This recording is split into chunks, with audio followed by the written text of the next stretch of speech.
Our first keynote is with Caroline Crevin-Fourier, Chief Diversity Officer at Roche Group, and we are talking embedding D&I into company culture and social sustainability. Hi Caroline, how are you? Hey, hi everybody. I'm very well, thank you, and you? Yes, really good, thank you. You have the pleasure of opening the show today, so the virtual floor is yours, and we'll be back with some questions at the end of your presentation.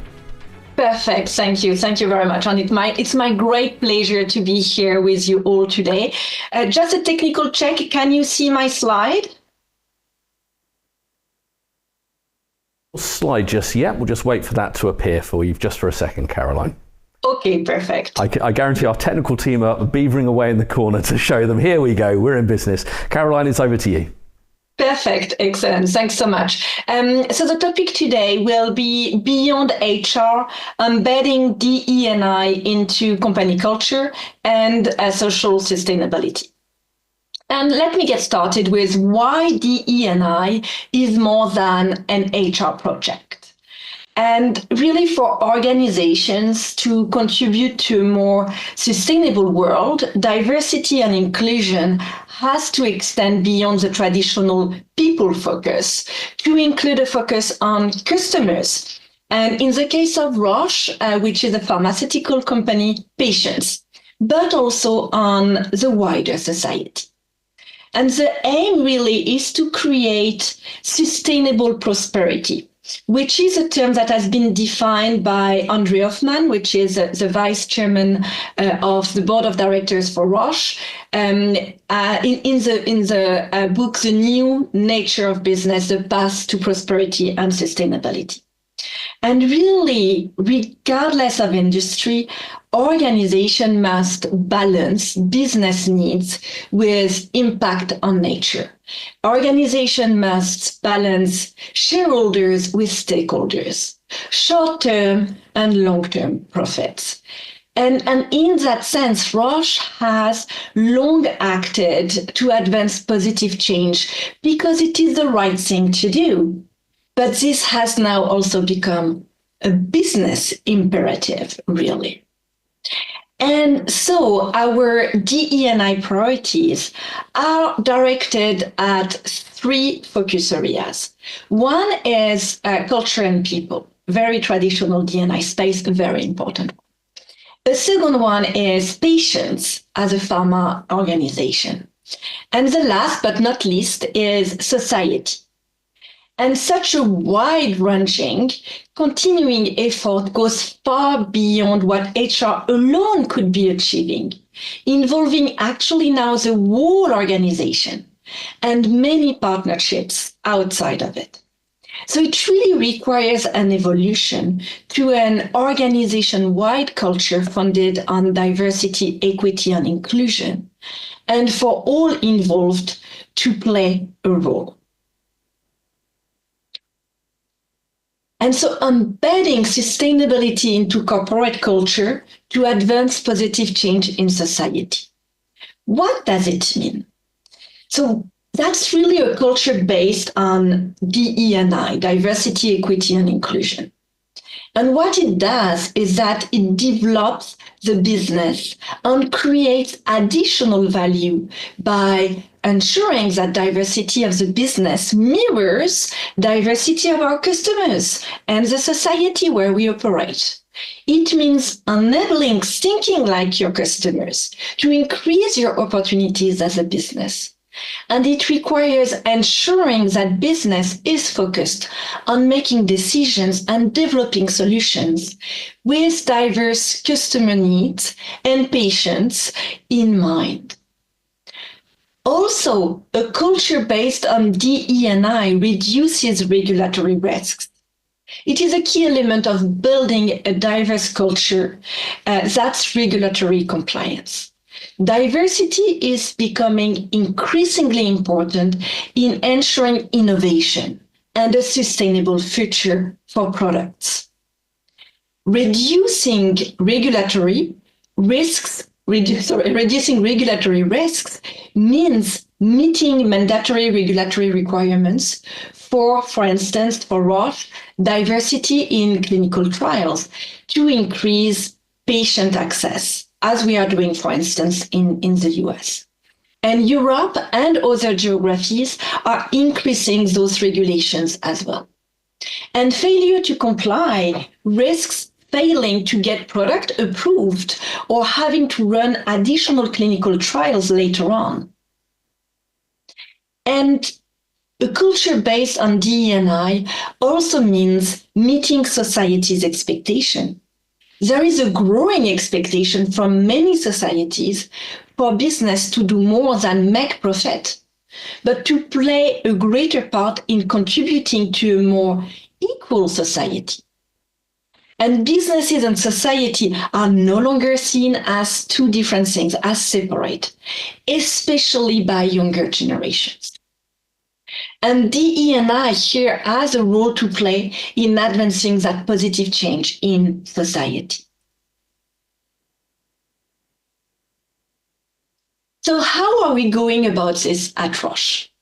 We focus on 3 pillars, as I was saying earlier, to target our actions effectively: culture and people, patients, and society.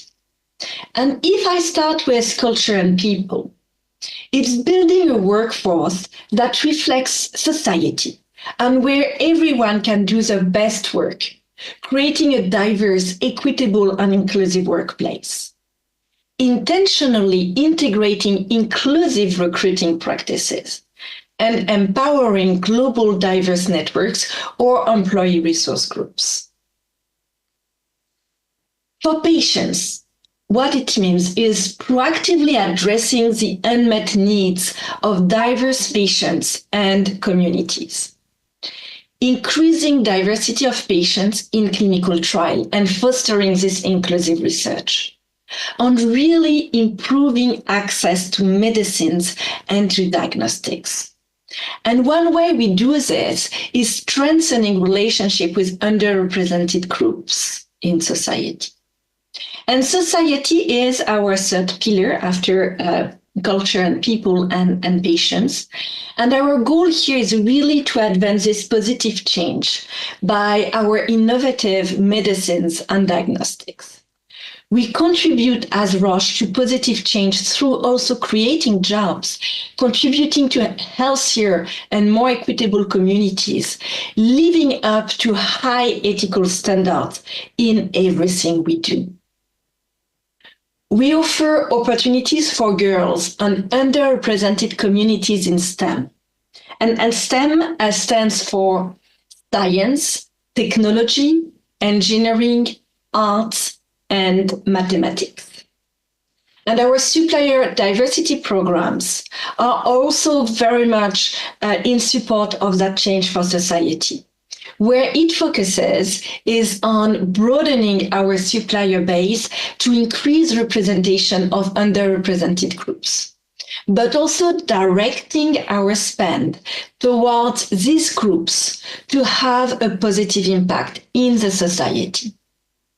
Targeting women-owned businesses, targeting LGBTQI-owned businesses, businesses owned by veterans or other underrepresented groups is our value proposition to society to support those groups in the countries where we operate. Also, as Roche, we are providing educational support to more than 450,000 children through our partnership with UNICEF. And so what progress have we made? And I'll give you here a few highlights. First, on health equity as a pharma organization. We focus on driving inclusive research and representation of diverse groups in clinical trials and working with partners to build relationships with underrepresented communities. What does it mean? It means, in terms of thought leadership, advancing clinical research and development is a key priority for us at Roche, with a focus on responsibly incorporating ethnicity and genetic ancestry to ensure inclusivity of our research and clinical trials.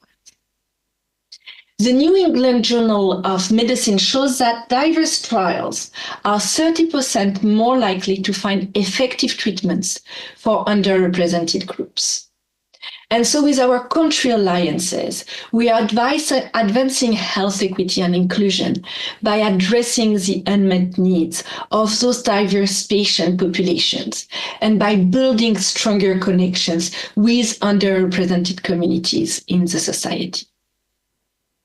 There is also a regulatory compliance element. In the US, for instance, we are submitting diversity action plans, for instance, ahead of the legislative requirements, and that's demonstrating compliance and positioning Roche as a market leader, strengthening also the relations to improve access to patients. A last example is women's health. Prioritizing women's health through extensive cancer screening programs and campaigns, especially in low and middle income countries, and for instance, in the Asia Pacific region. So that was an example. Those were examples on health equity. Let me give you also some example on disability inclusion. And our efforts at greater inclusion for people with disabilities span our internal culture, our patients, and our contribution to wider society. People with disabilities tend to be underemployed, and there is a need for more opportunities and inclusion in this space. As I was sharing earlier, we are articulating our strategy across three strategic pillars: culture and people, patients, and society. So for disability inclusion, what it means is that Roche is creating an inclusive culture where all can thrive, including people with disabilities. We partner with the Valuable 500, which is a collection of CEOs committed to disability inclusion. For our patients as well, Roche has created accessible tools and resources with digital accessibility. For instance, our patient portals for patients and for employees with disabilities. In the society, Roche partners with companies and suppliers that specifically employ people with disabilities within our supplier diversity programs. And we partner with Purple Space, which supports our disability networks with an access to global network of employee resource groups and best practice resources on disability inclusion. And this helps everyone at Roche to become disability confident through the work of our networks. And I've started already talking a bit about our D&I model at Roche. Let me give you a bit more information there. So Roche has been recognized as a leading company for sustainability with a number of awards. Our Chief Diversity Office contributes to this by driving collective progress in D&I across the organization. And D&I is driven by both our leaders working alongside our employees. So it's really everybody at Roche. And together we are creating that healthier future. With this one North Star, which you see here on this slide, together we embrace the unique power of each person to transform the lives of patients and society. This is our North Star. Also, we are working to have a unified narrative for D&I to help our organization, but really any organization, to stay focused, to communicate effectively, and to create a meaningful and lasting change. I've been talking a lot, so I just want to summarize a few points here. It's no longer enough for companies to focus on product offerings They must be stronger than ever before to create value for customers, for patients, for employees, and for society as a whole. This is really what people and society expect today. And what was once a voluntary commitment has now become a critical business imperative. And diversity, equity, and inclusion can drive the change in company culture from the old focus to a wider ambition, which can be summed up as advancing positive change through creating sustainable prosperity. And I will want to leave the last word to our Roche Group CEO, Thomas Schinecker. Being sustainable and valuing diversity cannot be afterthoughts. They must be embedded in how we think, behave, and act. They are part of our business strategy. And with this, I would like to maybe pause and open the floor to questions. Thank you very much, Caroline. As you say, the floor is very much open for questions. So if you do want to send any through, we've had lots of comments coming through saying they're looking forward to it and they're enjoying the presentation, but not many questions yet. So if you do, send them through and do say who you are and where you're coming from. I do have a few questions for you, if I may, Caroline.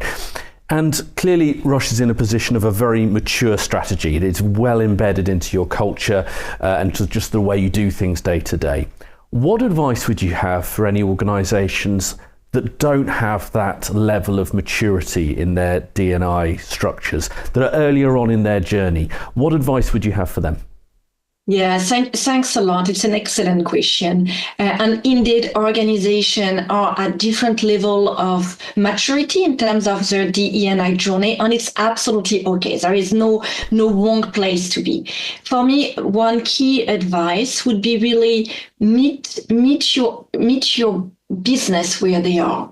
And with that, what I mean is that you'll probably realize that in a particular organization, you'll have different departments with different areas of focus, of interest, and sensitivity to D&I. And rather than forcing an agenda that is coming from D&I, actually open your agenda to what they want to do. And that's really changing that dynamic from I'm pushing a D&I strategy into I'm understanding your business needs and I'm going to contribute to that. So that would be in terms of the positioning. Now, also maybe more concretely, something that I find is extremely powerful in DE&I is to work with a global framework. Very often organizations have different realities in the different part of the world where they operate, or possibly in the different businesses that they have under one group. And having a global framework allows to give the organization a direction, allows to give the organization tools, and sometimes that can be playbooks or things that are tangible recommendations, but also to give them the freedom to operate locally. Because in a particular geography, and sometimes within one country, in different locations, we will have different needs, different challenges. And so for me, the beauty of that global framework is to say, well, here's everything that we are offering you. And we also appreciate that D&I is very local in many, many aspects. And so you have still some freedom to adjust, to modify things so that it really meets your needs. Back to the very first point, meeting people where they are. And the final advice I would have is to, wherever possible, to embed changes into processes.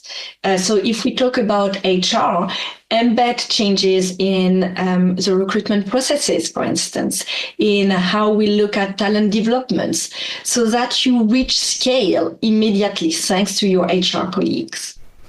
Caroline, the questions are flooding in now, so I spoke that one up. I'm going to cover off as many of these as I possibly can.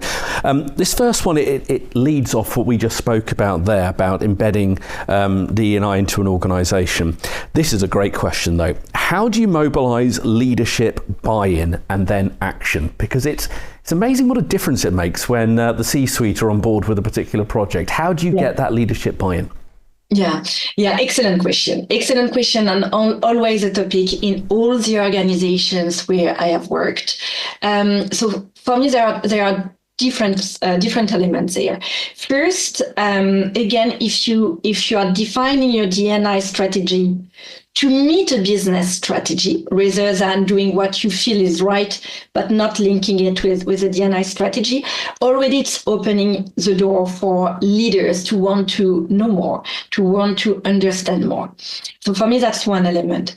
The other element, which was in this presentation, is not limiting DE&I exclusively to HR, but by actually looking beyond, we are looking at how, as D&I, we can contribute to thinking like our customers. So we are 200% into the everyday challenges of our senior leaders and things that will be really talking to them in terms of, okay, how do I think like my customers? I need to bring that diversity within the organization so that I think like my customers, and who better than D&I can help me with that? Is something that is really important. And once you have hooked them this way, for me, another element is measurements. What doesn't get measured doesn't get done. It's something that a CFO had told me once in a previous organization and stayed with me very, very strongly. Agreeing with the top management, with the CEO and his C-suite, what is it that we will be measuring? What are our goals? And when I'm picking goals, it's not necessarily representation goals and diversity representation goals in management. It can be many things.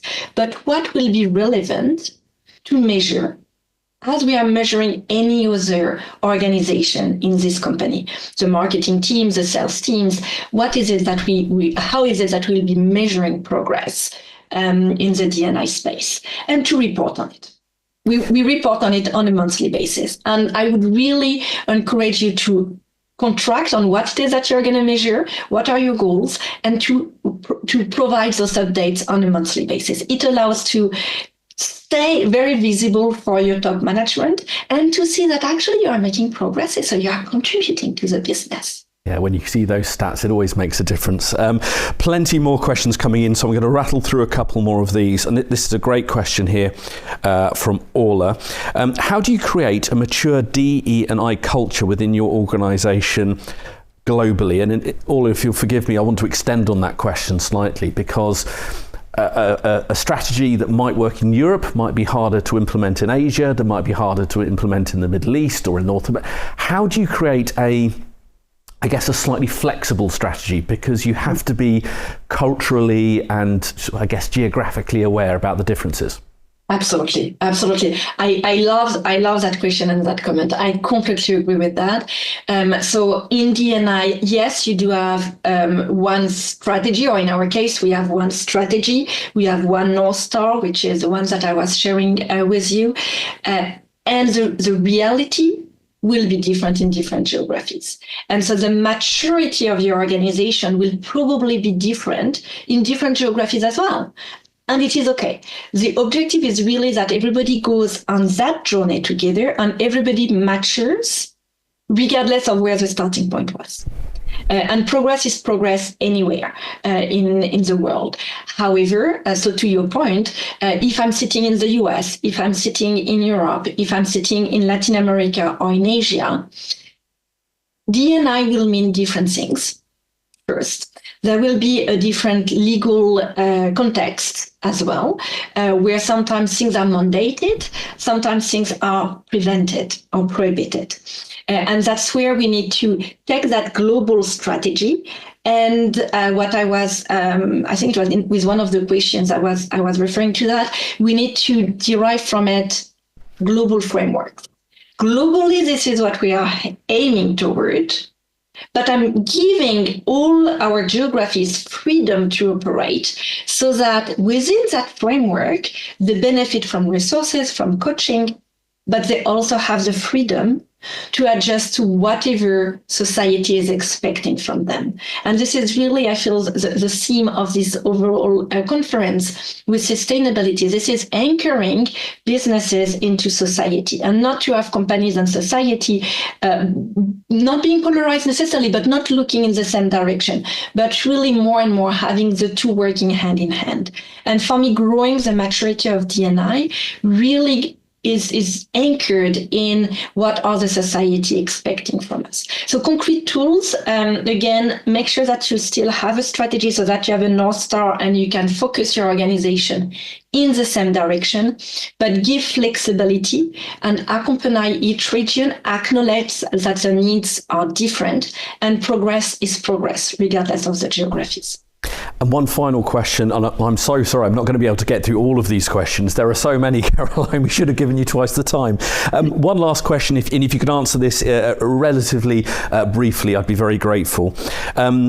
This is for supplier diversity, do you only look at ownership or also leadership? For example, a female CEO, how do you look at that? Both, yeah. I said briefly. Very brief. Very brief. Yeah, both. No, we are looking at both. Yeah, indeed. That was the ultimate mic drop answer. Both done, and that helps me with my timing as well. So apologies to Eleonora, to Josh, to Ali. I'm so sorry I didn't get to your questions. Do keep them coming, and for speakers coming up on the rest of the show, do get your questions in nice and early so I can get to as many as possible. But for now, Caroline, thank you so much for your time. I've got huge appreciation and respect for the work you're doing there at Rush, and thank you for sharing it with us today. Thank you so much.